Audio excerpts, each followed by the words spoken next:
What's up, everyone? Welcome to episode number 5 of Money Talks with REEZY Resells. That's me.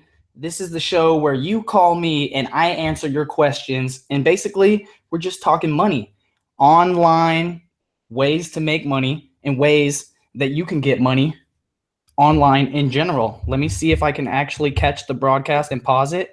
Boom, did it. Got it. Good. How's everybody doing? Shout out to everyone that's in the comments already. I can tell you guys obviously have your bell notifications on. If you're watching this and you don't have bell notifications on, please click the bell. It's a new YouTube thing. Just ring my bell. Trust me. That means you'll get a pop-up notification when I go live or when I post a new video because the notification system is different now. Wow, the chat is blowing up. If you guys are listening to this later, you got to get on the live video because the chat is insane. Please, guys, thumbs up the broadcast. Just bang the thumbs up before we even get going. Let's get into this. Shout out to the OC Thrift Shop. Shout out to Craig Vork. Shout out to Joe O'Connell. Shout out to Mike D. Shout out to Chloe Pops Tags. You know she pops tags. Shout out to One Blood Crew. What up, homie? Shout out to the Posh Hanger. She's in the comments. You know she would be. Shout out to Mogul Shark 92. Big West, y'all. Jackie O's, Chris King, Mandy Adams. We got the crew. We got mad people in here. I got some fan mail, guys. Fan mail, whatever. Fan love. And I figured I'll open this up for you guys and let you see what it is. So hopefully it's not anything like risque or whatever. So let's just get into it. That would suck if I just totally gushered myself on here. All right, so let's see. This is from Andy. Hope it fits okay. Keep doing what you're doing. You're making a difference.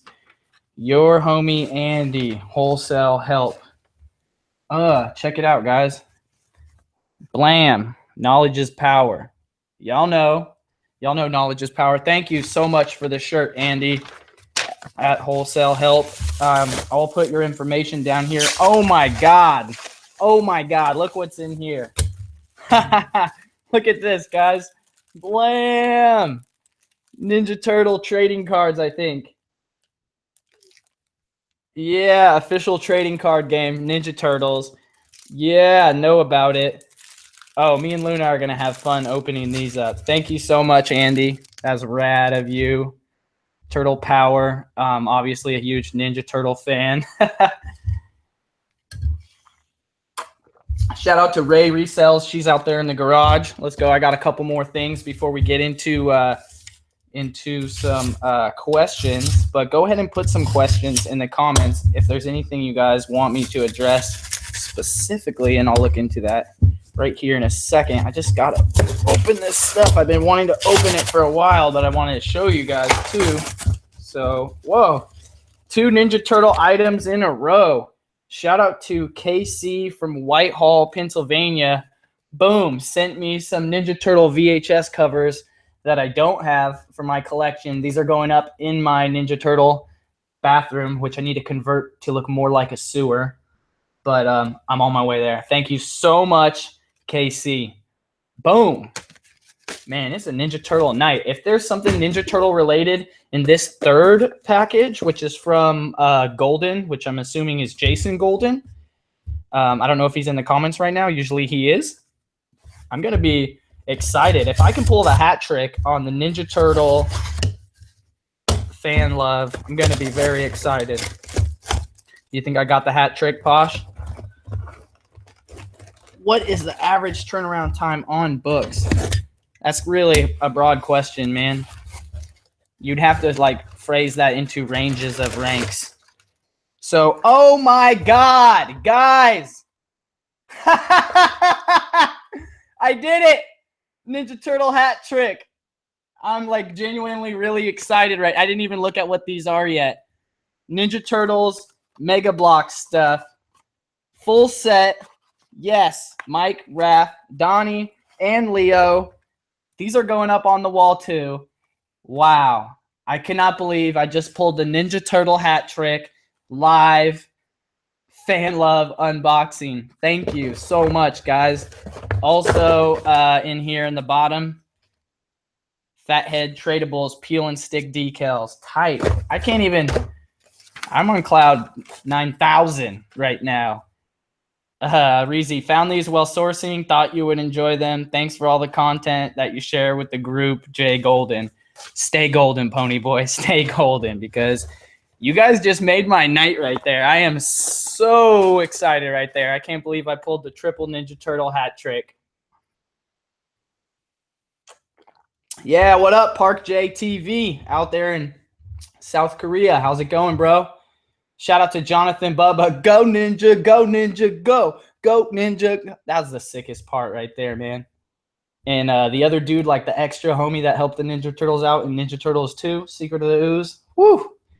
Anyways, guys, the call line is now open, 209-83-REEZY. If you would like to call in and you have either a question that you would like me to help you with and answer directly, whatever it is, I would love to help you with. And also, if you have some value to provide to the audience, I was just talking to my friend RJ to see if he wanted to call in. He has a lot of knowledge regarding Facebook ads, Shopify, stuff like that. So we got a caller from Memphis, Texas. Let's go ahead and answer this one. How's it going? You're live on Money Talks with REEZY Resales. Who's this?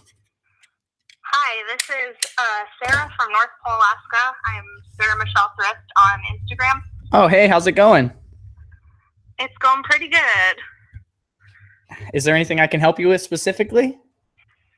Well, I had a question. So I got ready to do my very first Amazon shipment, or, put my first Amazon order together. I was really pumped, got it all good to go, taped up and everything. Mm-hmm.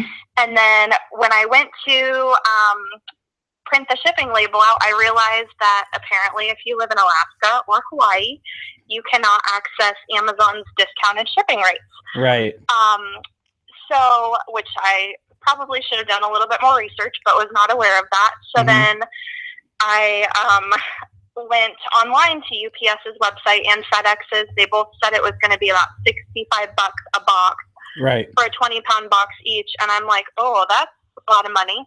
So then I went to my UPS store today, and they said $165 per box for a 20-pound box. Right. So is the trying... question basically just about how to get it done? Because I think I got the answer for you. Yeah, and just kind of, is it worth it to do Amazon? Yeah, it definitely is, especially because think about this. I don't know what your supply is like in Alaska, but I can tell you that most people that try to do it probably give up because it's a little more difficult, right? So if there is supply, you definitely have less competition in Alaska. What are you trying to sell specifically? Books? It wasn't books. I got a smoking deal on a bunch of light bulbs. Right. And so that's what I was trying to send off, real light and everything. But yeah, so here's the thing with the Amazon, since you can't do first class from Alaska, because you have to do big boxes to FBA or whatever. If you were doing books or CDs and DVDs, you could do media mail, which would be pretty cheap, right? It would just take a while to get there over truck. But the other thing is you can still do FBA. You just have to make sure you get your right per pound weight. So you have to figure out what your optimal weight is exactly. And I'm not sure if you're going to be sending it in priority or parcel select or whatever, but I know someone that can help you. My friend, Jason, that he lives in Hawaii and he deals with the same thing. So FBA Hustle? Yeah, that's him. Yeah. And so if you ask him, he'll be able to tell you because he deals with the exact same, like whatever his solution is, it's the exact same for you and you just have to deal with it. So whatever nuances he's learned that come along with that, like, oh, I only source items that are smaller than this or worth more than this or whatever that is, that's going to be the answer. You know what I mean? Yeah. Awesome. Okay. But definitely still profitable. Don't be discouraged. Instead, think about it like, okay, well, everyone's been discouraged probably for a while, so yeah, a lot of opportunity for you on FBA. I would imagine that if people are, sourcing products in Alaska, they're probably fulfilling them one at a time, merchant fulfilled, or like on eBay, one at a time, like first class or priority, at flat rate priority. Yeah, and Go ahead. I've been scanning too some products that are exclusive to Alaska, and the profit on them is massive. But I just was like, oh my gosh, if it's going to be that much to ship, is it even worth it? But, yeah, no, definitely. okay. Look into all that stuff. Anything that you know that people like it's specific to Alaska and people buy it when they come to visit, all those kind of products, scan those. And if you know it's a good product that like say tourists buy and you scan it and you search for it and it doesn't come up on Amazon, you should get really excited. Because if people buy it in general in real life and you know because the store's carried it forever and it moves, you know, those same people are going to buy it on Amazon and it's not there. So you're going to create the listing, you know, and then you'll have that real estate to yourself for a while until someone else comes along and finds it. Okay, awesome. Thank you so much. Awesome. Thank you for calling. What was your name again? Sarah. Awesome. Thank you so much, Sarah. No problem. Thank you. Have a good night. Thank you. Bye. All right, guys, the line is open, 209-83 REEZY. Holler at your boy. Let me check the comments. I can't even get at the comments. We got a call coming in from San Luis Obispo. Shout out to Slow. You're live on Money Talks with REEZY Resells. Who's this? REEZY Resells. This is the Supply Boss. What's up, the Supply Boss? How are you doing? My name's. How's it going? Hey, so what's going on is I started on the 1st of February, and I've been watching your videos and some other people's videos, just straight up YouTube researching. You always hit walls like, how am I going to figure out this printing bullshit? How am I going to figure out this and that? You hit a wall, you just keep going at it. You get through that wall, the next wall, you keep going. So yep. I'm at about $1,500 last time I looked. In the top left corner of the sale central, doing strictly books, except the occasional little ink or diskette or something I find. And I just watched a video of you like last night or something, and I saw in your warehouse you have stacks of books. Where I'm at right now is I've depleted my local resources for books. I'm taking trips now. I'm in California. I just took a trip to Salinas, which I got 46 books. It was the entire day's work. I left at 8, got back. Where do you live at? Night. I live on the Central Coast, San Luis Obispo County. Nice. I live in Santa Cruz. I actually source books in Salinas sometimes. Did you go to the Goodwill in Salinas on Main Street? Dude, the Goodwills were completely depleted. I went to 2 Goodwills, did not get one book. No, it's not good. They closed the Savers, correct? There used to be a Savers there. You know what? That was the one thing I missed, and I was bummed about it because a lot of people go to the Savers in the videos, and I really wanted to check out the Savers, and I just missed it because I was trying to.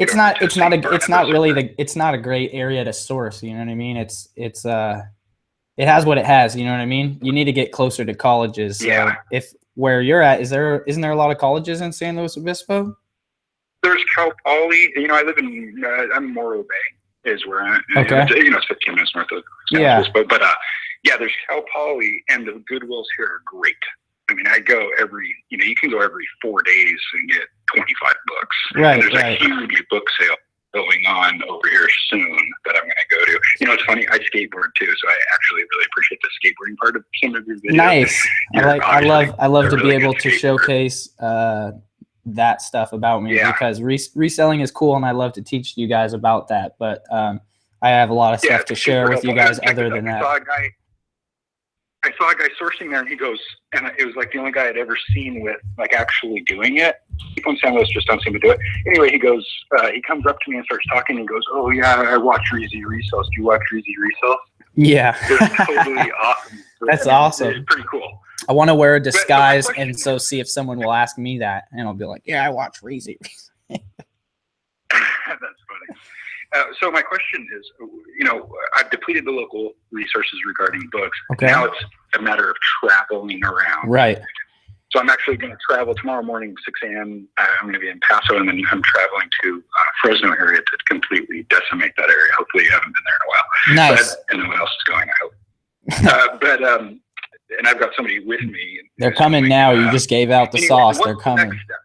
The next step that I would say for you would be to nail down some kind of exclusive contract with some thrift stores to buy their rejects or to skim the top or to partner with any kind of organization that has books or to start making the books come to you, you know? So, you know, put up classified ads, put up a banner on the college campus, make a Snapchat filter and drop it around the campus near end of semester, you know, at I Buy Books Your Town, you know, and I don't know, put magnets on your car, you know what I mean? Pay your friends and family to put bumper stickers on their car, have an answering service, you know, all these different ways, you know, surf Craigslist daily. That's great. Just any way you can find, check out the trash at the library, you know, go any profession that has books like doctor's offices or legal offices, you know, the bigger the better. Take them your business cards and just, you know, once every 3 months, take them a business card and let them know that you're, you know, when they have a lot of books to get rid of, you're the guy that they should call because, you know, you can either take them all off their hands because they're probably paying to dispose of them, if not just dealing with them for a few hours to get rid of them, and possibly monetize them for them. Right. Okay. Yes. Okay. All right. That's a lot of ideas, a lot of information. Awesome. Thank you very much. Yeah. Really appreciate Thanks for calling in, man. Appreciate the videos. Keep it going. Awesome. Have a good one. Hustle hard. Okay, bro.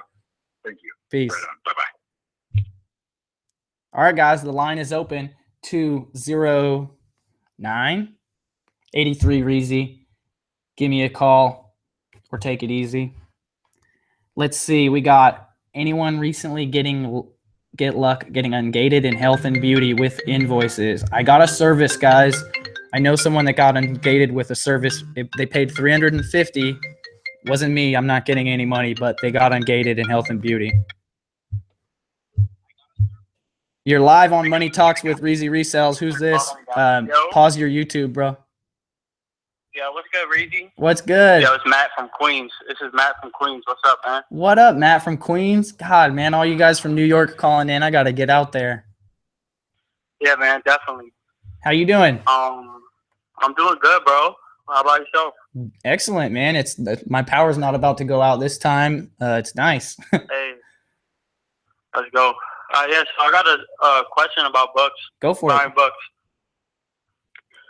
So I stick with a minimum price of $8 as well as you do, but I was wondering from your perspective how what is your criteria for an $8 book that book that could sell for $8? So like a book, whether you buy it or not. Okay, so I obviously sales rank. Go for it. I mostly look at, if I'm looking for a book in that range, I'll probably look for like 1.5 million and under or something like that. Yeah, for sure. I'm not looking at larger sales ranks on those types of items. Like generally a good rule to go by, and it's not like any rule is not firm, right? You have to use your intuition in any situation, definitely. But is the rule of $10 per 1 million rank. You know what I mean? So if it's over 1 million, it got to be worth at least $10. But I mean, I might still buy it if it's worth a solid $8 across the board. You know what I mean? Or, so $20 for 2 million, $30 for 3 million, maybe you raise up the price a little bit after 3 million because it gets, a little scarcer after that. Yeah. And depending on what the book might be or whatever, I'm always looking at that. Right. No, yeah. Hey, I think this will sell for real though. The longer that you sell books, the more you start to realize that the titles are what matters more than anything. Right. So, I mean, obviously the data matters and like the price matters, but when you see a certain, like I could look at 2 books, they have the same rank and the same, whatever, but when you look, one's like some super interesting title, and you're like, oh, wow. Like the person that buys that, they're papered up, they need that. Exactly. Yeah. Versus some calendar from 06. Exactly, man. That's what I was gonna say, man. That's my go-to, man. And you be scanning those cat calendars and just going, maybe. It's like, no, that ain't real. Yeah, but if I was to, I have to go with that only after I scan. Because if I was to go by what I think is gonna hit, right, without scanning, and I scan them, nah. No, yeah, you can't. That's what I always tell people is that I'm not an expert. Like I know how to find them and how to sell them, but like I don't know about books specifically, you know, besides what I've learned from data, you know, like the old cats that never even touched a cell phone, you know, they know what's up. They could see those old dusty books from like 150 yards away. Yeah, definitely. And you know what I mean? So yeah. don't Basically, know. the reason why I asked is because I could be in the store and I'm seeing like, you know, I'm seeing a ton of them. Yeah. A ton of them that could be meeting that criteria, and I'm just like, do I want to try to take all of them, or like, and I'll get caught up in that. It just also depends, right? So like if you're getting those books for 10 cents, the answer might be different than if you're getting them for $1 each. Definitely. That's definitely true too. So I get trigger happy too sometimes, especially when the prices are really low. But on those marginal books, you know, you're only going to make, you know, $2 max. And then you still have to take out that $1 that you spent on it on that $8 sale, you know? So realistically, you can't even sell like a 3 to 4 pound textbook for $8. You have to raise your price up. Yeah, exactly. For sure. Like when we say $8, that just means like, you know what I mean? Pamphlet book, then I'll just grab it anyway because I'm like, whatever, you know? Yeah. But when we say $8, you know, we're talking about the average trade paperback book that weighs like 12 ounces. Yeah, definitely. Awesome. Anything else I can help you with, bro? No, that's it, Reezy. I really appreciate it, man. Awesome, dude. Thank you, bro. I'm gonna come out there to New York. I'm gonna holler at my just trying to get my route. I'm trying to get my route planned and yeah. You know. Did you hit up the bins out there? Did you hit up the bins? Yeah, bro. All right, there's a few ninjas out there in the bins, man. There's a few REEZY Resells homies out there. It, yo. All right. I'm gonna see you when I come out there, though. All right, bro, for sure. All right, have a good night, my man. Shout out to everyone, yo. Yeah, shout out to the world. Yeah. Peace. Peace, yo. Yep. Have a good night. Did you hear that? JC Files from Posh Hanger just got a shout out from that caller. That's what's good. New York, I'm coming for you, New York. Get that coal-fired pizza ready. I'm coming. I just need a couple couches. I don't even need a pillow, just like one blanket. I'll be good. This hat's kind of soft. I'll sleep on this. This will be my pillow. I might use this front part as a blanket. The lines are open, guys. Give me a call, 209-83-REEZY. Let's see. What do we got popping off in the comments over here? Do you ever post a book above Amazon's listing? Not too often. You're live on Money Talks with REEZY Resells. Who's this? Yo, man, this is Joe, Thrifty Antiquity. What's good? What's up, Joe? How you doing, man? Hey, man, I'm doing good. I'm getting off work right now, and watching the show as usual. Nice. On a Monday. Awesome. I got a question. Let's do it. I'm finding a grip of books, which is good, and I'm looking at them going, okay, well, this has a creased cover. It's a paperback. Otherwise, it's in great condition.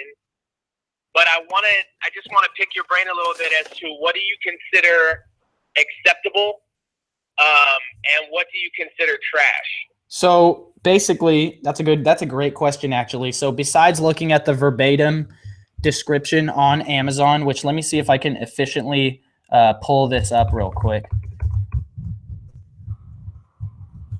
Boom. That's the sound of me banging my keyboard. Bang, bang. Yes. Let's see. I'm in the condition guidelines. We're going down to the books. Books. Okay, books, condition guidelines. The guidelines, so they actually has the unacceptable. So used acceptable guidelines. This is verbatim right off Amazon's webpage, guys. It says acceptable. All pages in the cover are intact, but the dust cover may be missing. Pages may include limited notes and highlighting, but the text cannot be obscured or unreadable. So, and actually had this brought up in my Facebook group today. And someone posted a picture of a book, and this was a book where literally every single line was highlighted. And I know you guys know what I'm talking about because you look at it and you're like, Jesus, what's going on? And it pains me because my wife highlights books like this, and I asked her, what is she doing? And she's like, oh, it helps me remember it. And I'm like, well, whatever. It helps me not be able to resell that book.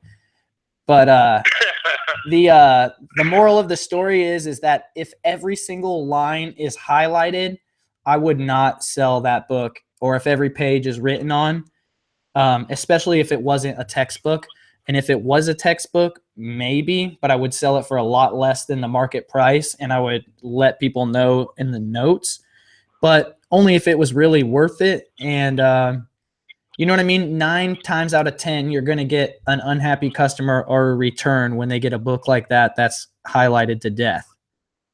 So I got you. So some highlight, like even if every page has a couple lines highlighted, that's totally different than every page has every line highlighted. You know what I mean?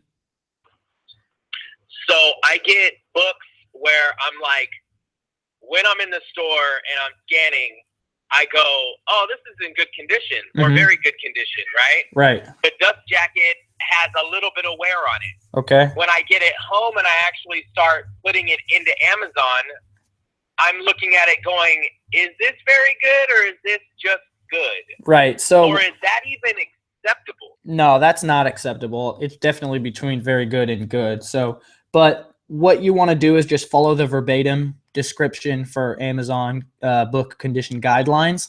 And when you're unsure, just drop it down a condition. That way, if anything, you're over delivering. Gotcha. Because honestly, right, if you were to you're the man too, man. Have a good night. Yes, sir. Thank you.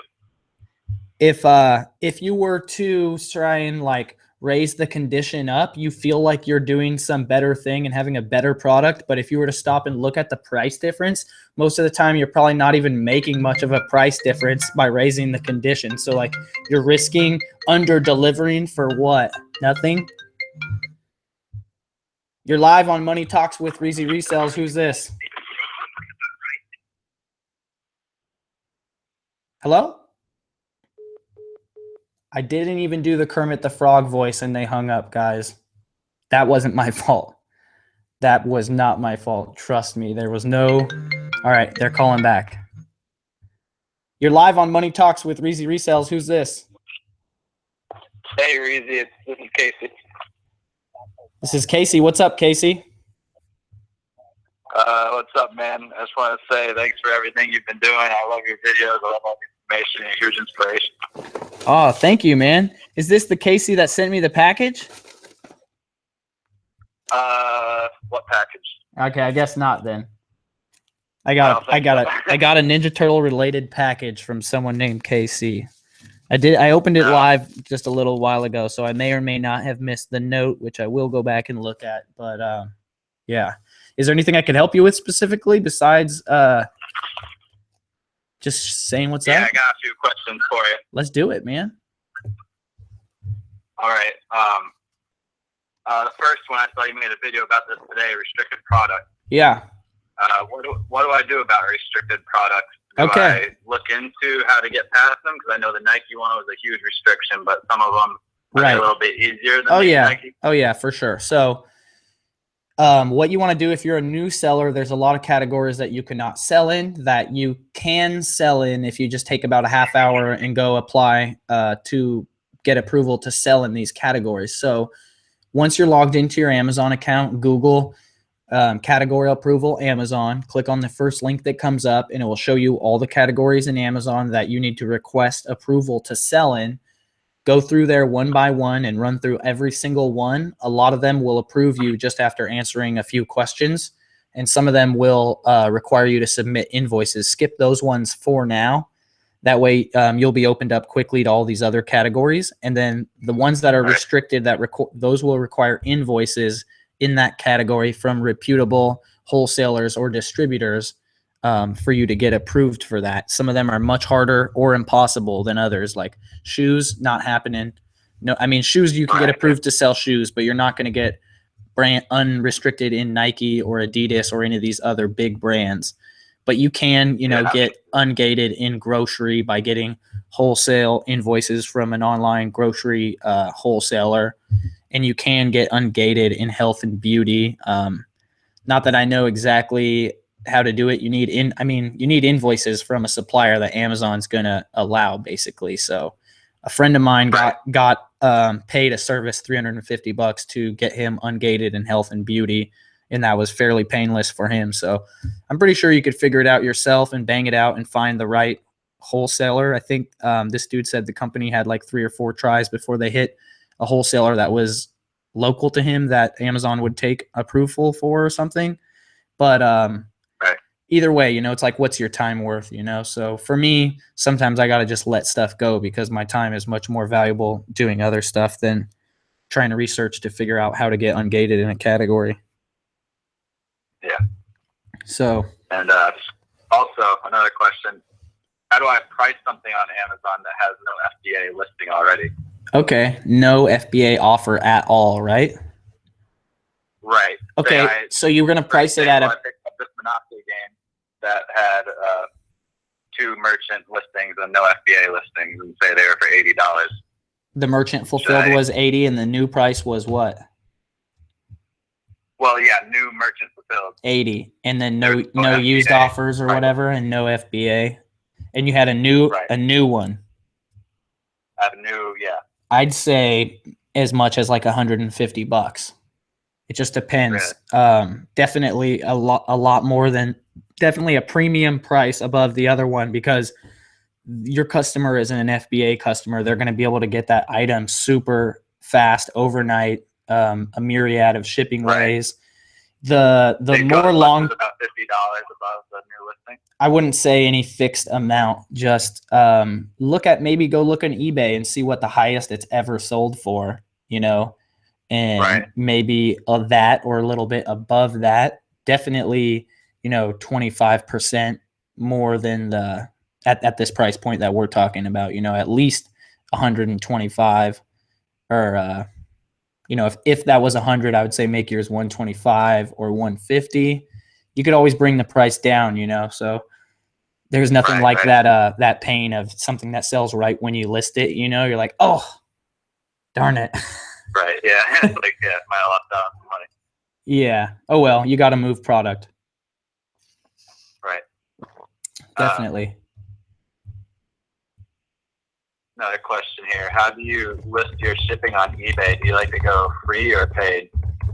So it's different sometimes. So for light stuff that I'm really familiar with how much the shipping is going to cost, I just like to build it into the price, especially when it's only a few bucks.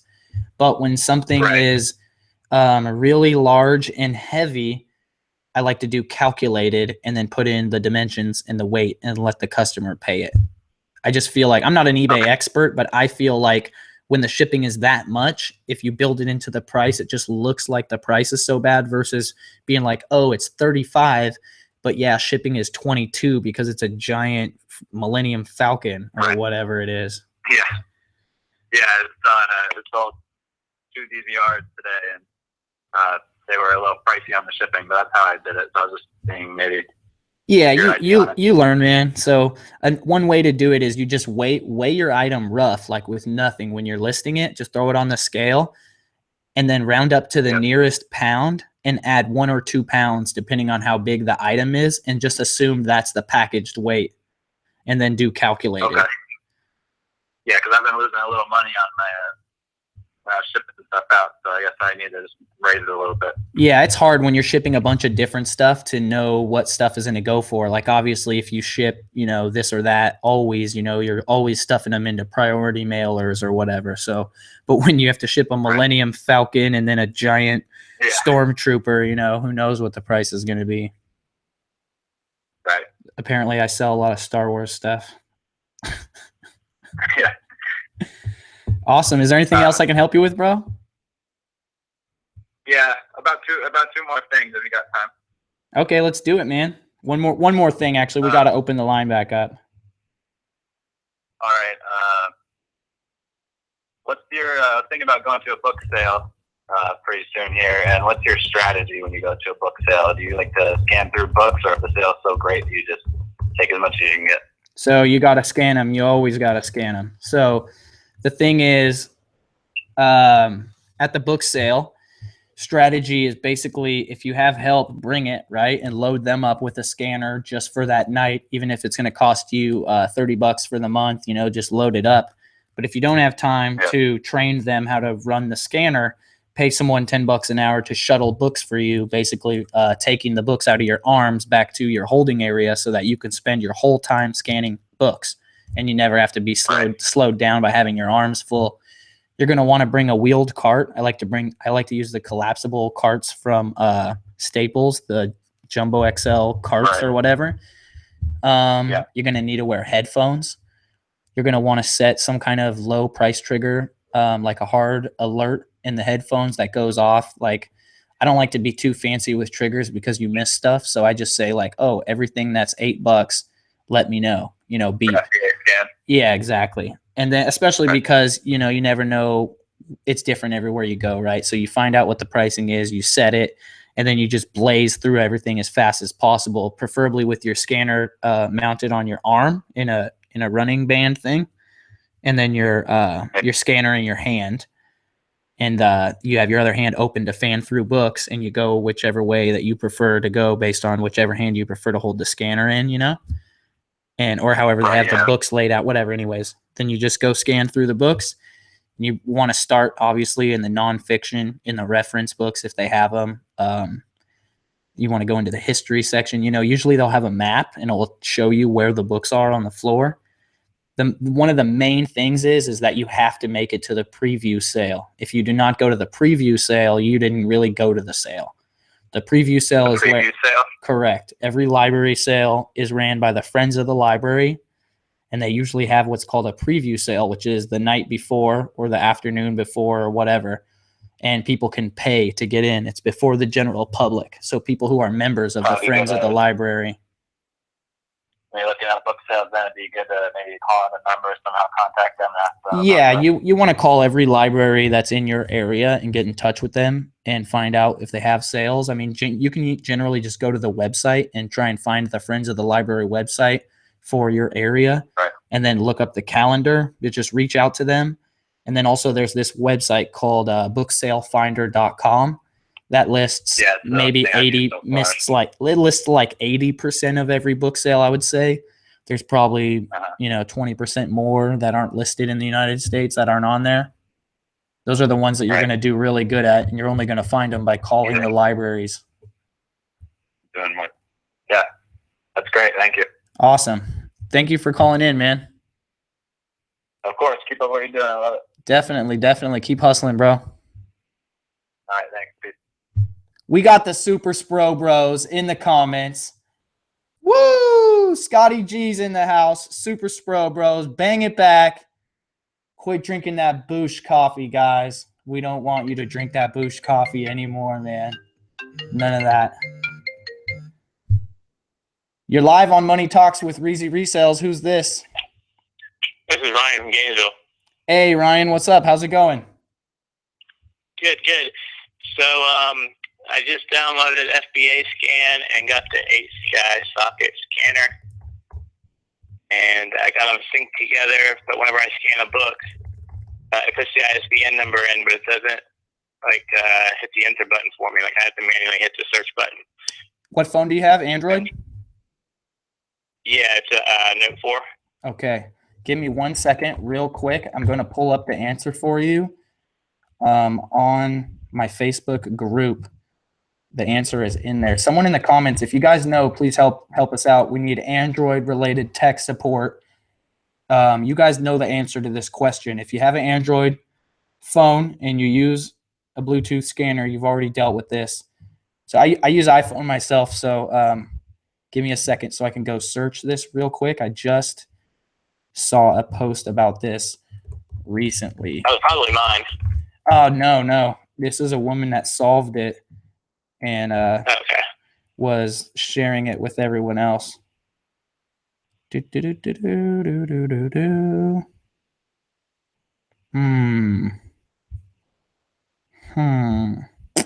not seeing it, but so I don't have the exact answer for you right here. Let's see if we can get in the comments and find it for you. But the rough answer for you is that there's a piece of software or two that you need. I think one of them is called Serial Magic or Gears or something like that. I'm not 100 on this, but it's free. And you need to run that on your phone and then tell it to like, it will program the scanner to like automatically do the return carriage after you scan stuff. Okay. Logan ISBN and yeah, Logan Lynn Roberts says the solution is to get an iPhone. I'm just playing with you. No, she really did say that, but we're all just playing with you. Let's see. Yeah, Serial Magic Gears is the name of the app that you need to get. So far, Serial Magic Gears? Yeah, 2 people are saying it out. Yeah, Serial Magic Gears. And basically, I don't know why Android is like that, but you need to run that app and tell it what to do. But after that, you'll be all the way nice. All right, man. I appreciate your help. Awesome. Have a good night, man. Thank you for calling. All right, The line is open, guys. 209-83-REEZY. Give me a call. Let's just shoot it. Like, seriously, bro, you have a Galaxy 4? Is that an old phone? This is no caller ID. Watch. Kermit the Frog voice. Hello, welcome to Money Talks with REEZY Resells. Who's this? Hello? Hello? Hello? Hey, you guys! I knew it. No caller ID. That wasn't going to be anything good. All right, we got a real caller this time. You're live on Money Talks with REEZY Resells. Who's this? Hey, what's up, REEZY? This is Mario, San Diego. How you doing? Good. How are you doing, Mario? Pretty good. I want to say thanks for everything you've done. You know, you've helped out a lot of people over the last couple, since you've been posting, so that's awesome. Awesome. Thank you, man. I had a question about sitting in a pallet. Let's what do advice do you have? So, what should I look for? Like when I'm calling up carriers? Okay. What do I need to have? And then also, is there a way where I can send my books to one fulfillment center in California so I can save money instead of sending it across the state? Okay, so remind me about the second part of the question, and we'll do the first part right now, and you're going to love it, man. Ready?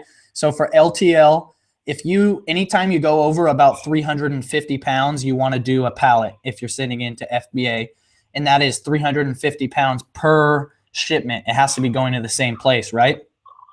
Yeah. Okay, so then you get your pallet and you put everything on the pallet, and there's a certain weight limit for the pallet. I forget what it is. It's a lot. And then there's the height limit, which is also really high. It's like taller than me. It's like 6 foot tall. It's a height where I wouldn't even want to stack anything that tall. And so you have everything. Let me take it back a couple steps. But basically, you don't have to call anyone and figure it out. I don't know why I'm holding a thumbtack. But you don't have to call anyone and figure anything out because the LTL carriers are partnered with Amazon. Okay. So when you make your shipment process, you just choose LTL and then you put in the information like the weight and whatnot, and then it does the rest for you. And then then they email you. It says like expect an email within X amount of time. You'll get an email, and then the email will say you'll expect a phone call the day of the delivery, and then they'll call you. And so like we do LTL at my house for books, and that's a residential location. So a lot of people don't know that you can do LTL in a residential location. You don't need a loading dock. But when they call you, when the LTL company calls you, make sure you tell them that you need a lift gate service if you don't have a loading dock.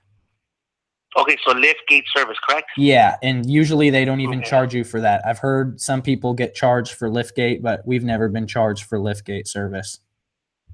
Oh, awesome! And then do you have that little dolly to carry the pallet around, or do they bring you that too? Okay, so they will have a pallet jack in the truck usually. I haven't seen one that didn't, and I do not have one. So what we do is we get everything ready to go in the individual boxes with the box contents ready for Amazon. And then the day that they're going to come, we build the pallet in the driveway at the bottom of the driveway, one box at a time. And then you have to wrap it up with pallet wrap. I actually have a video on how to make LTL shipments that I did that you could check out. All right, definitely.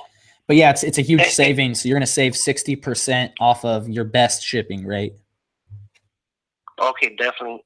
And then the second question was, is there a way where, because I'm in California, San Diego, is there any way where I can keep it in, like, let's say in California versus sending it across to New Jersey? The only way you can force it to do one way is with inventory placement. And I think that costs 20 cents a unit, which is probably not going to be worth it for you for books, especially since you're trying to save money, you know? So what I suggest to you is to make bigger shipments, because if you make bigger shipments, then more of them go to a certain place. And then you can cancel the ones that aren't large enough to go to a place and put them to the side and make, try again later and see if they want to go elsewhere, or you have more books that want to go to that place.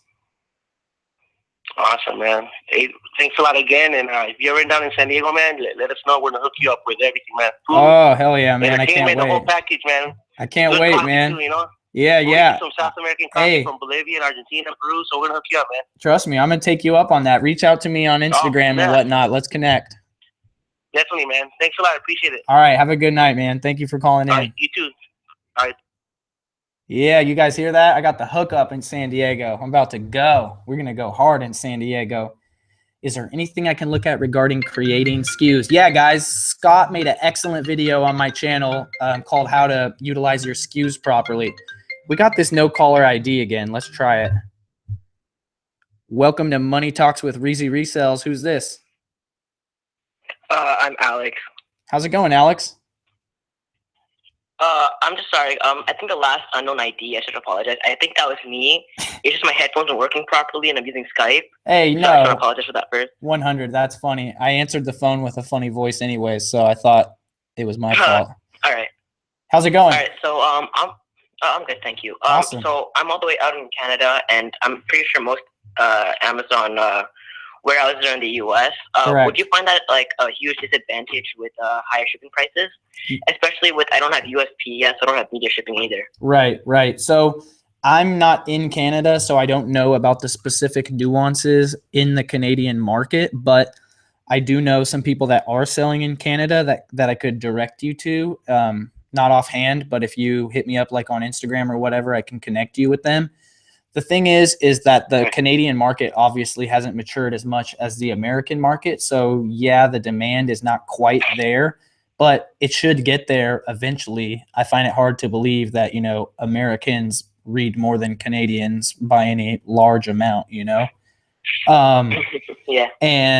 Or if less, but the other thing is, and then there is Canadian sellers that are selling on .com, and there's even booksellers that are selling on .com. So I'm not 100% sure how they get the books over the border without paying import fees or whatever. And I'm 90% sure it's probably illegal or like tax evasion of some sort. I don't know. But I think some people are military or have military family, so they have access to these military U.S. postal bases that are actually in Canada. That might be a loophole that I might be making up or might have heard about. And then also there's like courier services that will take stuff over the border for you. And then they would like drop it off at the UPS store in America, which would then like forward it to your Amazon FBA account. And you would actually have made shipments in Canada, but like as if you were in America, and then the packages had actual, Amazon UPS postage printed on them from the address of the Amazon UPS store. And then you have to figure out how to get them to the UPS store on the other side of the border. All right. So I'm sorry I can't really give you like too much technical information about that, but I feel bad about not having it for you, so I will get it for you. So like reach out to me on Instagram, Snapchat, Twitter, Anchor, whatever, and hit me up especially if you can't figure anything out, and I will help you figure that out. All right, thank you. So I was wondering, when you go to a book sale, obviously, what profit margins do you look for? It just depends on what the price is. And also our currency is different or whatever. So in America, the lowest price I'm looking for a book is $8 to sell it at $8 price. And that's when I pay $1. And that's also when it weighs, less than 1 pound. If the weight goes up or the cost goes up, my minimum price is going to go up. So it's probably pretty comparable to that in the Canadian market as far as if you translate that currency across. But I said earlier in a call, I don't know if you were watching, but when the margins are lower and those lower price point books, you want them to sell faster. Right. So you're not going to be buying those 2.2 million rank books that's only going to sell for $8. That's a trap. Right. And that leads to the next question. What kind of sales ranks do you look for in books? Really any sales rank. It's not that I look for a sales rank. It's more like I'm looking for profit and sellability. And then you look at the sales rank, and if it's nothing scary, you know, like under 3 million and the profit is there, then you might just go with that, especially if you have average rank. But if you look at the sales rank graph and you can see that it consistently makes sales, you know, then it's just up to your personal, you know, what did you pay? What's the return going to be? You know, a good way to go by is the $10 per 1 million rank, you know, $20 for 2 million, $30 for 3 million. You know, the highest ranked book I ever sold was like 7 million, but I've heard of people selling books way higher than that, and like 9 million, you know, 12 million. And obviously I don't list a lot of books with really high ranks like that. But there's obviously factors that come into play when you see a book with a high rank and you're thinking about buying it. You're like, well, it's 10 million rank, but it's worth $70. And then you look at it more and then you're like, well, the subject matter is really awesome and there's no new offers and there's no FBA offers. So you roll the dice, you know what I mean? But only because it was worth it to roll the dice, right? You know, like I don't really play poker, but I've studied it a little bit, and it's like you just have strategies and there's math to it and stuff. And, you know, there's a certain decision you're supposed to make in a situation because the math adds up, right? And if you make that decision and you end up losing, it's not your fault, right? You did the right thing. You know, most of the time you're going to win with that decision. So you just have to make sure it's worth it to roll the dice. And usually with books, it's always going to be worth it, right? You're buying it for like $1 or something. Yeah. All right. So I understand the line could be busy, so I'm just going to edit here. Thank you very much for helping me out. Awesome. Hey, real quick, how old are you? You sound super young. I'm 13. Awesome, man. You're 13 years old and you're out here getting it. Thank you so much. Congratulations, man. I wish I was getting it when I was 13. All right, man. I was too worried about what my friends were doing. Good for you, man. Have a good night. All right. Thank you. Do you guys believe that? He wasn't even going to say anything. He's a humble 13-year-old. A humble 13-year-old hustler. That makes me stoked out here. I'm like going to get anxiety over that. We got a 13-year-old out here killing it. The line's open, guys. 209-83 REEZY. We got 13-year-old hustlers out here taking your cake. You better get up early in the morning. You're live on Money Talks with REEZY Resells. Who's this? What's up? It's Drew. What's up, Drew? How's it going? That's all right. I have a question. Hey, pause your YouTube real quick. The what? Can you pause your YouTube real quick, please?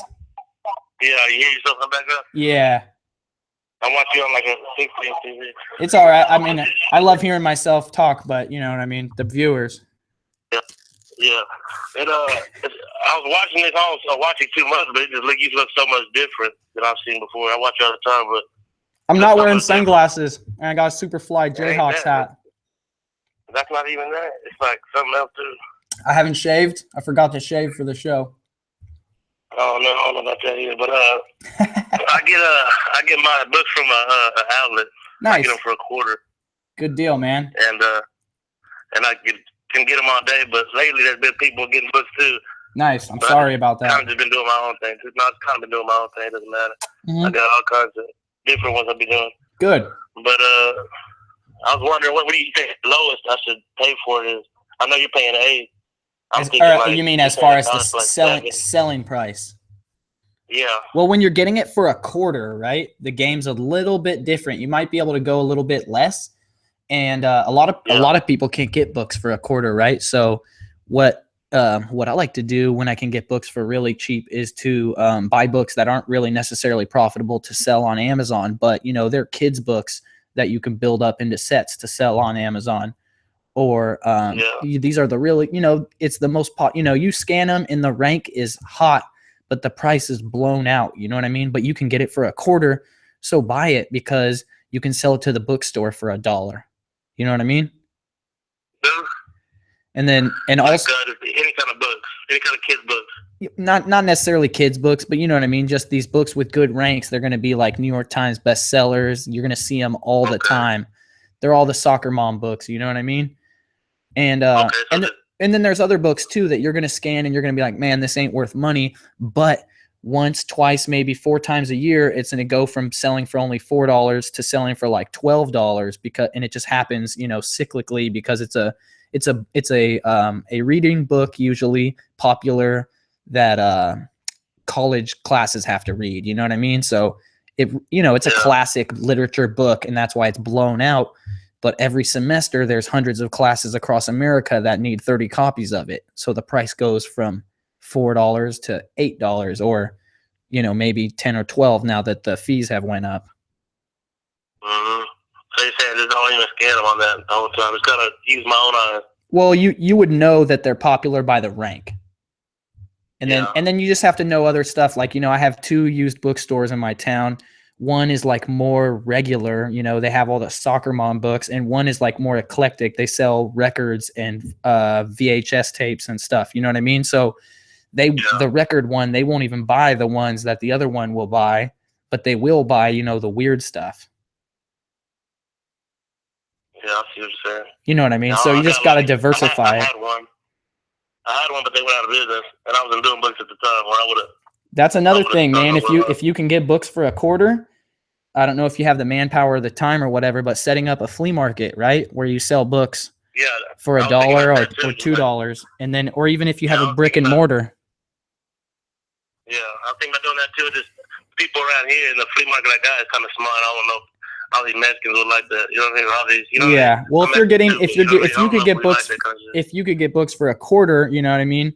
Maybe they'll let you buy them for 10 cents each if you buy them at the end of the day when they were going to throw them away, or something like that. You could get a Gaylord or whatever, and you could totally use that to supply a regular flea market every Saturday, or yard sale, or a brick and mortar, dollar store, bookstore, whatever.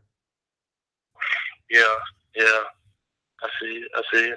Definitely. I thought about doing that and hiring somebody to do it for me because I really ain't trying to. Yeah. Hire someone to run the retail store. My time. Yeah, for sure. Hire someone to run the retail store and also to pack up your FBA shipments in the store when there's no customers. Yeah. And what kind of guidelines do you set for like an employee? As far as what do I look for? I look for friends and family that need a job. Or that have been holding a job for a while that they might not like too much, that, who can you provide value to that you trust? You know what I mean? And if you don't have that friends or family option, then I would suggest putting out an ad on Indeed.com, or even, I just really hate cold hiring, because no one's going to give a F about your business except for you or your friends and family, or like associates, So maybe you don't have friends and family, but maybe you got someone who knows someone, maybe you're on a bowling team and someone else knows someone, you know what I mean? If you could get a young high school kid to work for you, that's always good because they'll work for a little bit less, you know what I mean? And you can be able to. What was that? I'm not that cool to be having a bowling team and all that. Yeah. I don't know why I said bowling team, but you know what I mean. Whatever it is. I was actually gonna say like your kid's baseball team or whatever, but I don't know if everyone has kids. So, but just basically, you know what I mean. Find a good human, and then see if that good human can help you find another good human that would like to make some honest money. Yeah. Because honestly, the type of people that are replying to job ads on Craigslist or whatever, kind of caveman, you know what I mean? Yeah. I heard about something about if you like hire a 2, that 2 will find a 3, and then you keep going up, and that 3 will find like a 5, and then you keep going up, and you hang with him, that dude will bring you back a 6, then you end up being like a 9 and 10. Yeah, some of my best, well, I don't know if I would say best, but I've had some decently good employees that worked for me for a while that came from referrals of other employees, you know. And the third referral it wasn't the first one that was the best employee. The referral of the referral of the referral from the original guy ended up being the best employee. So what would you say is the in fact the obvious character of a good employee, like the obvious, this is obvious. Obvious, they're gonna show up on time, you know what I mean? They're ready to work and listen, you know what I mean? That's kind of like what you're supposed to. I mean, like a character, like you just talk to them and like. So it's like here's what I like to do for employees is just make it a little bit difficult for them to communicate with you, so that they have to work a little bit harder. You know what I mean? So it's like if they drop off job applications, don't call anyone back who doesn't call you first. You know what I mean? If just you know, do a video interview, like for working for Amazon, you know what I mean? You got to know how to use computers a little bit. So do a Skype interview first. And what that does you a couple things at once, you know what I mean? First, you're going to do the Skype interview before the real interview, which means, you know, commitment, you know, and showing them twice the commitment. But two, they got to be able to know how to work a damn computer and turn Skype on, you know, which is major key. Yeah. Which is, who can't do that nowadays? Yeah, a lot. Man, you would be surprised. Yeah, I don't want to be surprised. People are out here acting like the internet doesn't even exist on the day-to-day. It's like kind of what? Nah, they know it exists when they hold the damn phone up to their face. Yeah, they just think it's a television. Yeah. Is there anything else I can help you with, bro? No, I'll call you back if I find something. Oh, awesome, man. Have a good night. Thank you so much for calling in. All right. Peace. Awesome, guys. The line is open, 209-83-REEZY.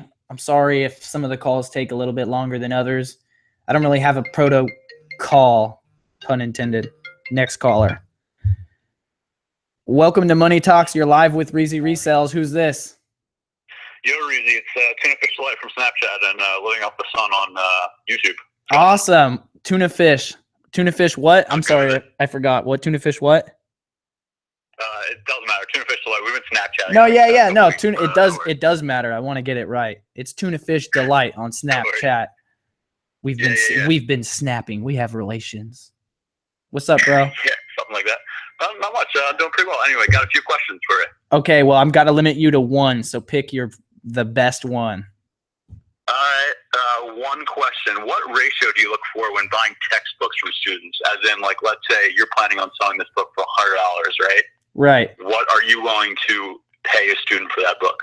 So I don't want to pay more than 25% of what I think I'm going to get for it. And usually you can do much less. Yeah, I was thinking like 15% probably. Yeah, and 15. Like, I mean, no, literally $10.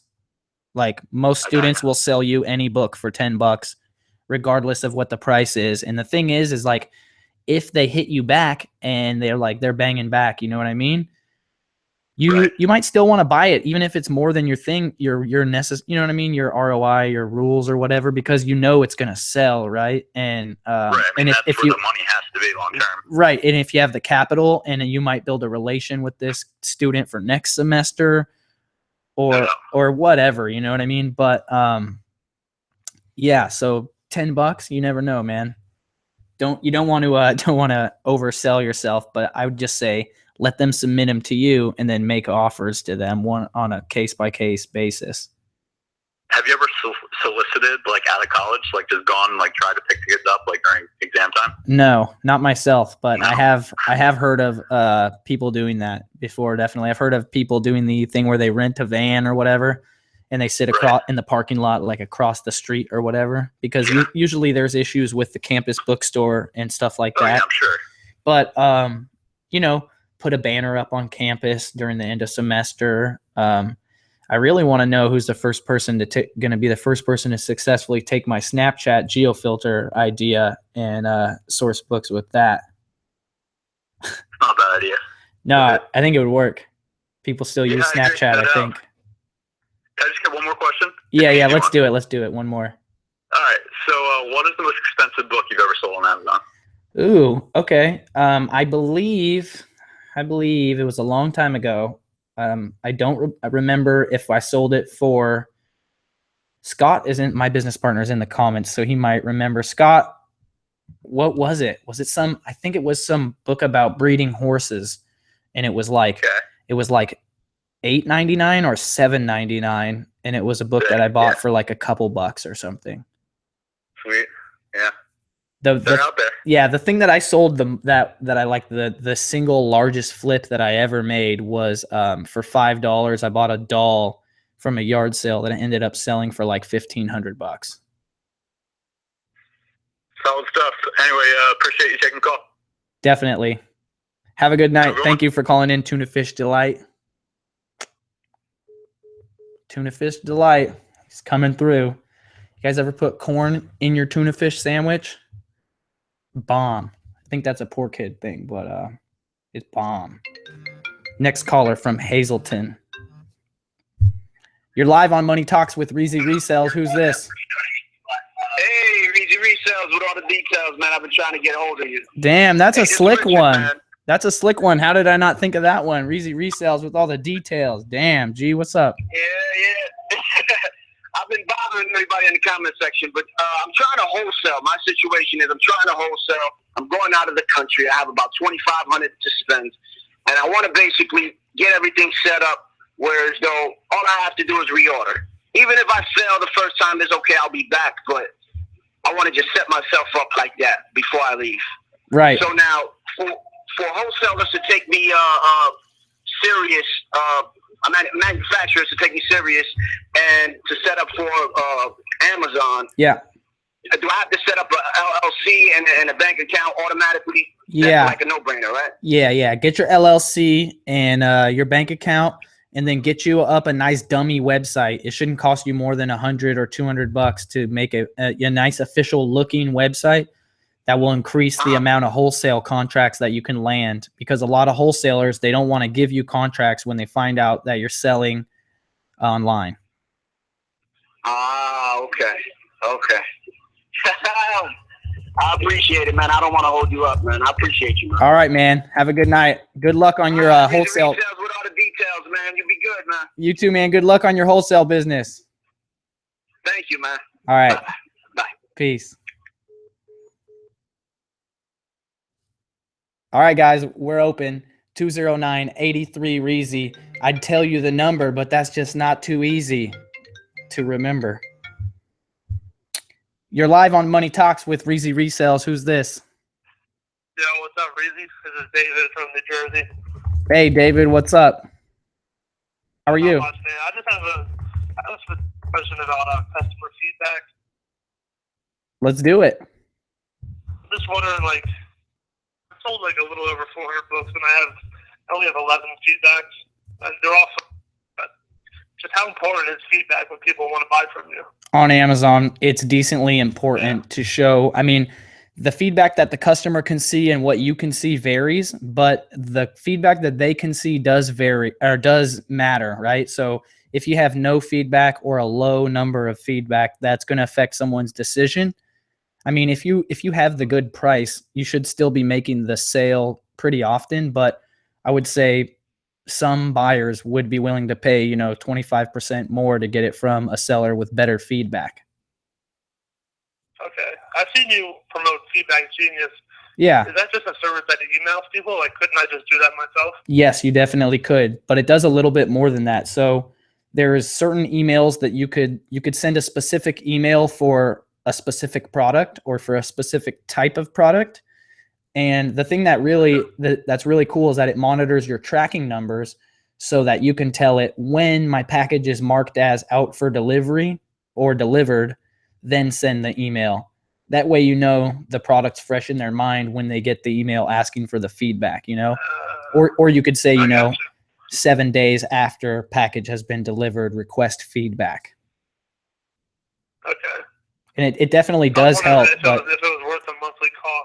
Oh, for sure. I just wonder how important you think feedback is. It's definitely worth it. And until it's not worth your time, manually request feedback from your customers. Okay. All right, man. All right, man. Thank you for calling in. All right, thanks a lot. Have a good night. See you later.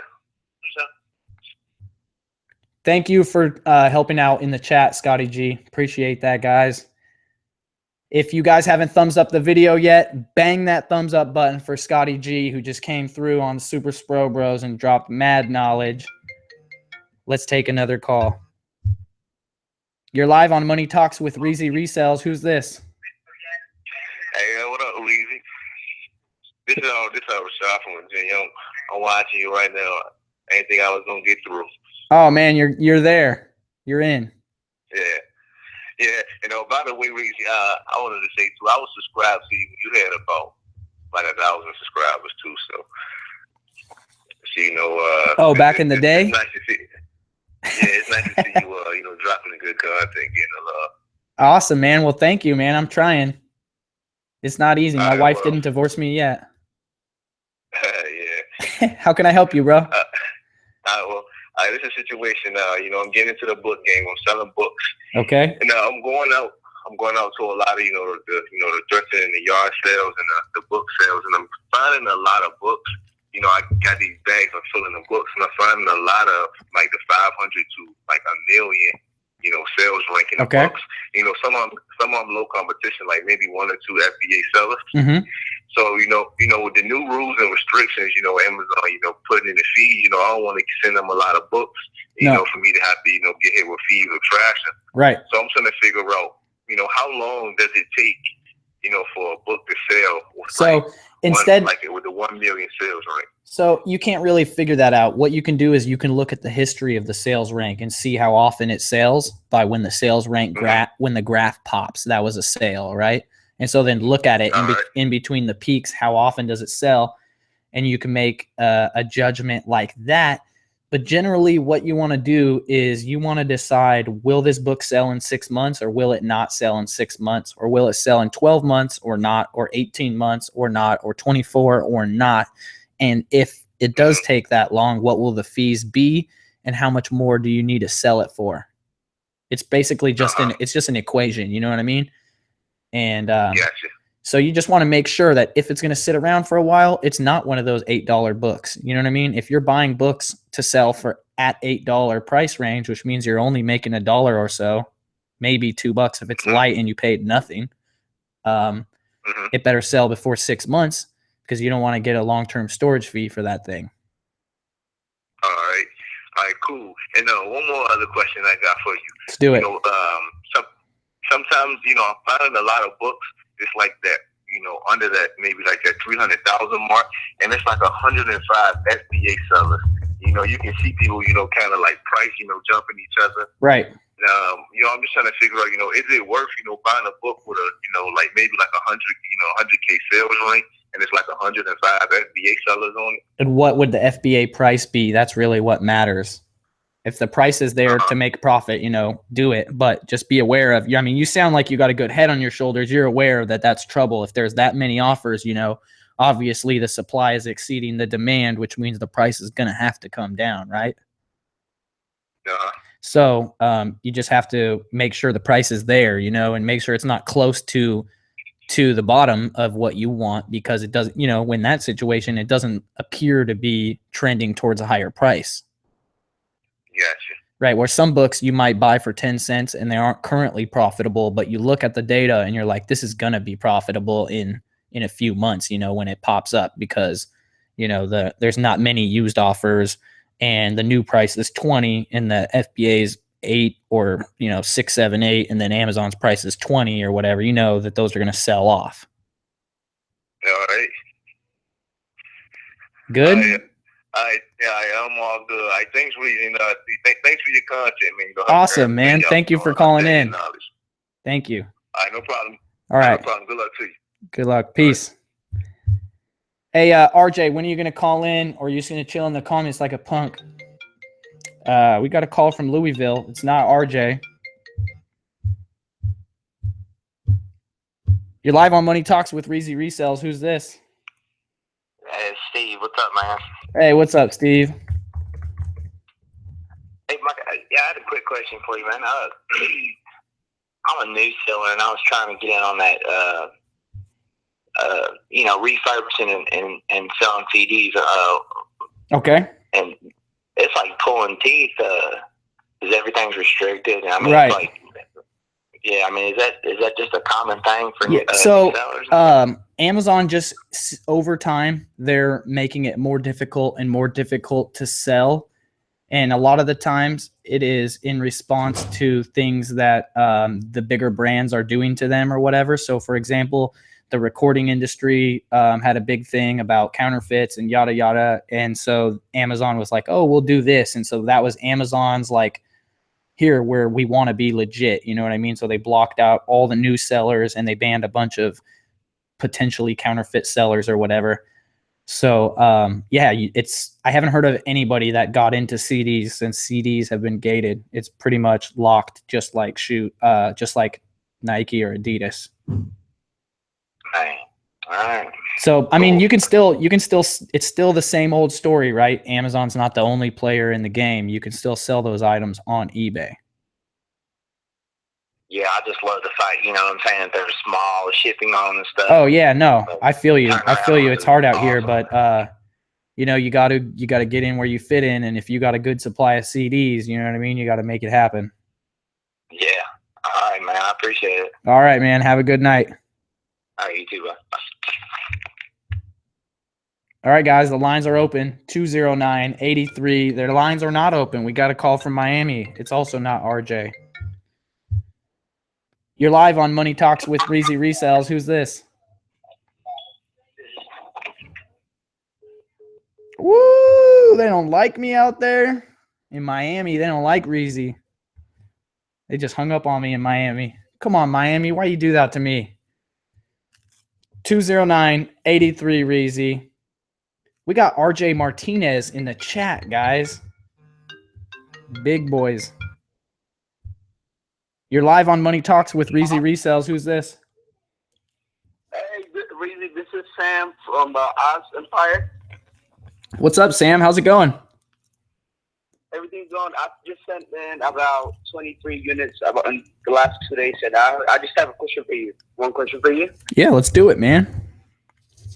So, on the last video you posted, you talked about someone selling an old account that has been approved for Nike, and I want to know, is there like other list or was okay? So I actually had a lot. I'm glad you asked this because I've had maybe 15 people contact me about this, and it's sad news that there's no like list or service that I know of, but now that I know that there is interest for this kind of thing, I'll keep my ear out for it.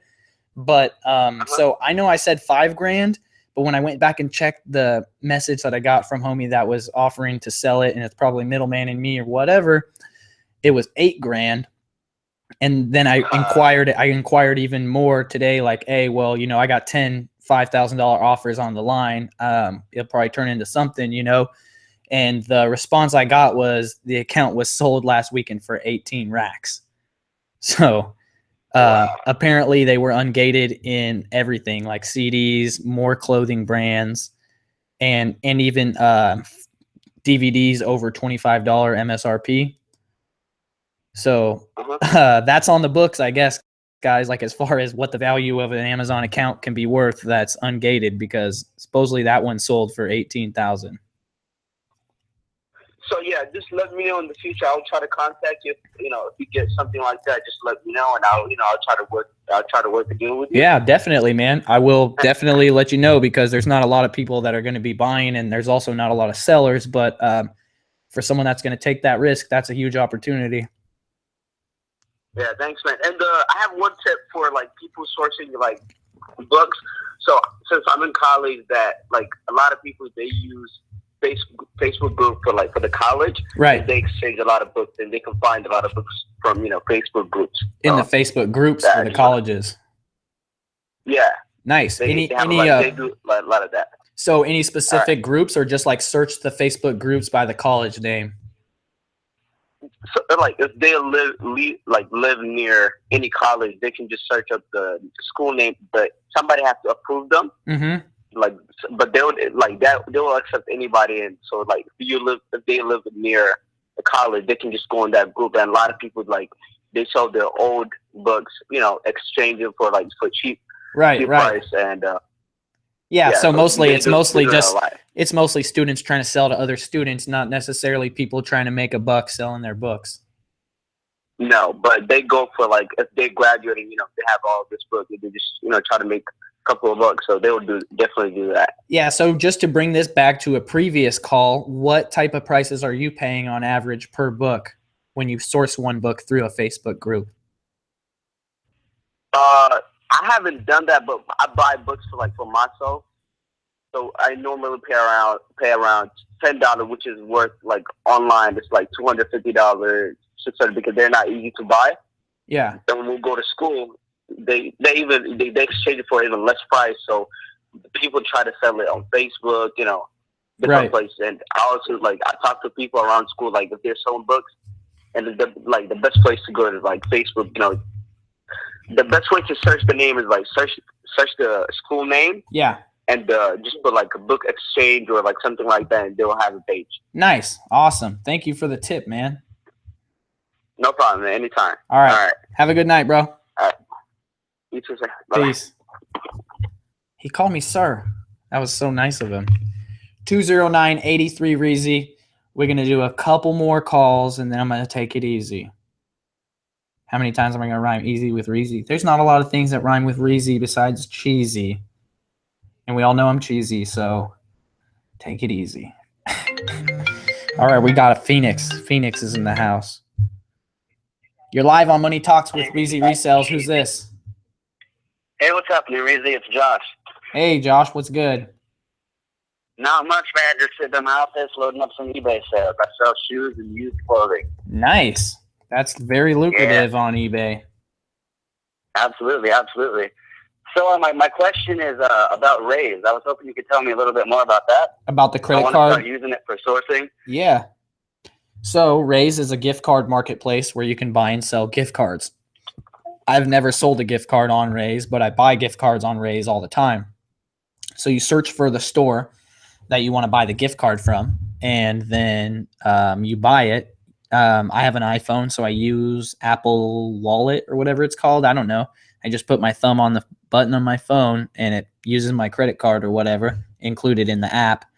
So you just search for the gift cards, and you can sort them by the value of the card or the percentage off, based off of face value. And then you want to you could get them delivered to your wallet, like your digital wallet, or you could get them delivered to your house, like physical gift cards or whatever. And okay. I prefer the digital ones because you get them right then and there, Sometimes sometimes the digital ones have a higher demand, so the deal will be less, in which case it would be better to just load up, on the physical ones. Yeah. And then when they come, you're like, okay, here's my money. I got to get to work, So that was kind of the question, the digital versus like the physical ones. I mean, it sounds like you already answered it. You get the digital ones. Yeah, do you kind of do that beforehand and stock up, or do you do it? So the Raise app is really good actually, but you have to and you could do it like in the store or whatever. But it depends what store are you getting a gift card for? Become familiar with it before you are in the store, and find out that this store always takes 2 hours to come through or whatever.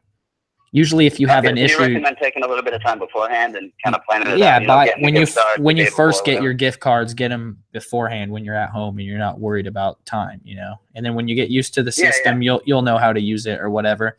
The other thing is, there's a website called Card Cash, and you can buy bulk gift cards off of Card Cash, and you can get better rates without having to compete against. I mean, not better rates than Raise, but like say, if a certain gift card you want fluctuates from 10 to 15% all the time, you could definitely get 15% ones in thousands of dollars from Card Cash bulk. And, that way you don't have to buy, $18, $62 gift cards. Yeah, no, I definitely need to get on that, man. Every time I'm at Ross or Marshall's, I just die a little bit inside knowing that I could get an extra, 10, 15%. Oh, it's a major key because the dude behind you is saving that money. So when your competitor's cost of goods is less than yours on the same product, you're screwed. Oh, absolutely, man. Keeping your cost of goods low. I appreciate all the insight. Definitely, man. Thank you for bringing out the information that I need to give everyone. Absolutely, brother. You have a good night, all right? You too, man. All right, peace. Peace out. All right, we'll do one more. I'm a liar. I'll do one more. Comments are getting lit up. Shout out to Logan Lynn Roberts. One card for sourcing every time. That way I know what I'm making and spending.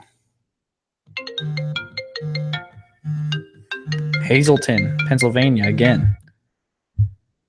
You're live on Money Talks with REEZY Resells. Who's this? REEZY, with all the details. You're back. What up? Hey, one more question. I apologize. Hey, okay, the setup. I got everything set up. Let's just say hypothetically. How do I get the manufacturers to send it straight to Amazon without me being involved? So that's going to be a little bit more difficult, but you can get it done. You want to have a deal with a, so you're talking about private labeling, I imagine, right? Or are you talking about wholesale? Yeah, private labeling. I buy the product from them. I put my label on it and have them send it into Amazon. Are you talking about a new product like from China, or are you talking about something from a wholesale catalog? From China. Okay, preferably from China. Yeah. So what you're going to want to do is it's a little bit more difficult, but basically instead of they're either going to ship the product to a forwarder for you who's going to forward it straight to your Amazon account. You know what I mean? I don't know why I can't think of the word right now, a prep facility, right? An Amazon prep facility. Or I haven't done a lot of private label myself, but I think you can get them to ship directly to the FBA warehouse, but you'd have to build the shipment for them, in the computer, and you would have to make sure the products had the FBA label printed on the box, or put on there. And then they would have to have the right amount of units in the box and whatnot, and you would have to give them the labels. You would probably want to hire an inspector to inspect your shipments, not only just for quality, but for prep into Amazon. So that's more money. Yeah. But when you're doing private label, you always want to get an inspector, someone that that's going to come in and check the factory out and make sure, someone who doesn't work for that factory that you're buying the products from. Oh, so somebody that can just get the package before they send it to Amazon. Basically. Well, basically they're going to show up. They'll maybe, hold on, I just dropped my phone. They'll show up and, maybe they'll open, 10 or 15 units and take pictures and show you what it looks like to make sure they're not broken, And then, you'll have trained them. So they'll look to make sure that they actually put the right labels on the box for you. Because the last thing you want is your package getting sent out and, the units are the wrong color. They didn't put the label on them. Half of them are broken. They didn't go to Amazon. They sent them to you and you're out of the country. So where are they at now, Yeah.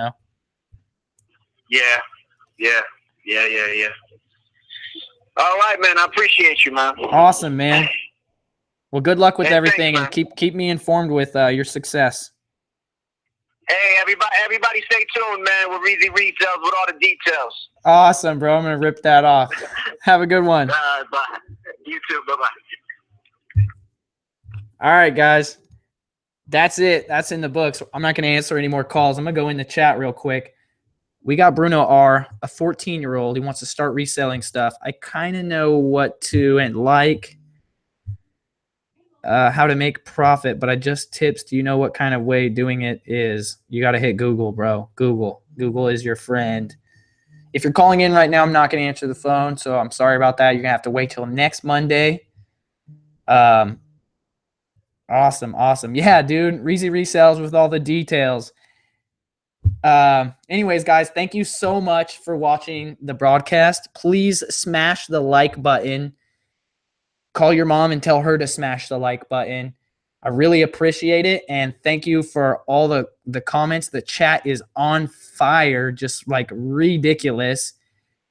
And I just had a great time. I will put the details for the health and beauty ungating in there. I want to reach out to them and see if they can't hook the Ninja fam up. So we'll see what's going on with that. Shout out to RJ Martinez, because he came through. You need to know about RJ. He's a player. He's the homie. Trust me, you're going to make money just by knowing him. What can I say, guys? I had a great time. Really appreciate everybody that called in, because I literally have no plan for this show. I just get it going and I press record. And if you guys don't call in and ask me questions, there won't be a show. So I really appreciate you guys calling in. And please put some comments down below for ideas and suggestions for the show. I need to come up with some way to format it so that the calls don't run on too long. Not that anyone specifically ran on too long. Maybe a way to vet the calls beforehand. Also, like I want to bring people on and interview them, and also co-hosts to help on the show. So suggestions for that would also be awesome. Yeah, that's pretty much it. Pretty much it, guys. Until next Monday, peace out. Also, do me a favor. Go check out my my Big Mac dipped in sauce video and give that video a thumbs up because it needs a little bit of love. All right, guys. Thank you, as always, for showing up. Peace, love, and chicken grease. I'll see you next Monday. Blah, blah, blah.